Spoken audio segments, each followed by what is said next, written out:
तेजोगुंसि यस्यै पृथिव्यै यज्ञयं यज्ञयं प्रजापतेर्वर्त निमनो वर्तस्व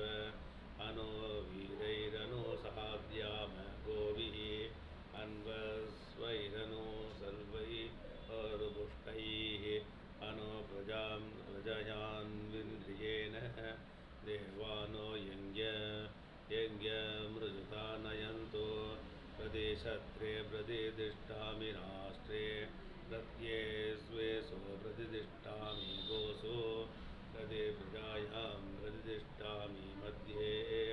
विश्वमन्याभिवावृते तदन्यस्यामधिसृतं दिवे च विश्वकर्मणे पृथिव्यै साकरं नमः अस्कान्द्यौ पृथिवी अस्कान्दृषभो युवागाः स्वगे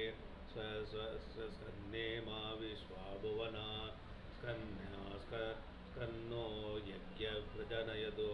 अस्कानजनि प्राजनी आस्कन्नाज्यायते वृषा स्कन्ना व्रजनिषीमहि हे देवा येषामिदं वागधेयं बभूव येषां प्रयाजा अदानुजाजाः इन्द्रज्येष्ठेभ्यो वरुणराजभ्यः अग्निहोत्रिभ्यो देवेभ्य स्वाहा उदात्यनो दिवामतिः अतिथिरुद्यागमते सासन्दाचि मयस्करते अवसृतः उपध्या दैव्याभिषजा संनस्करतो अस्मिना यो यादामस्मद्रपः अभस्रदः समग्निरग्निभिस्करते संनस्तपतो सूर्यः संवातो वाद्वरवाः अभस्रदः तदित्पदं न विचिकेतविष्टा विद्वान् यन्मृतं पुनरभ्येति जीवान्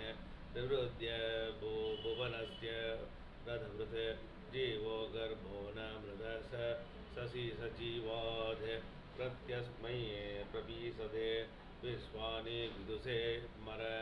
अरङ्गमाय जग्मवे अवचादध्वने रने नरे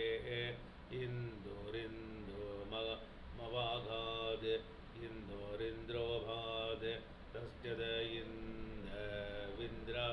इन्द्रवीदस्य मधुमतः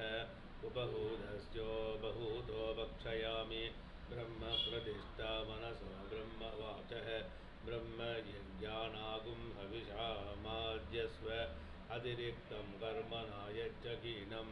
यज्ञपर्वाणि प्रतिरन्नेति कल्पयन् स्वाहा कृताकुतिरेतु देवान् आश्राविदमध्याश्राविदं वसत्कृतमत्यनोक्तं च यज्ञे अतिरिक्तं कर्मणो यच्चहीनं यज्ञपर्वाणि प्रतिरन्नेति कल्पयन्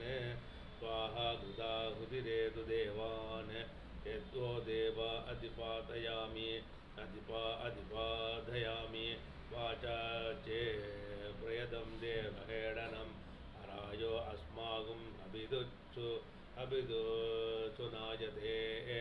अन्यद्रास्मन्मरुधस्तन्निधेदन तदं च तदम् तदुक्तायते पुनः स्वादिष्टादितिरुचयादय सस्यते अयगुं समुद्र उत विश्ववेशजः स्वाहा कृतस्य समुद्रन्दृप्नुदर्भुवः उद्वयं तमसस्परी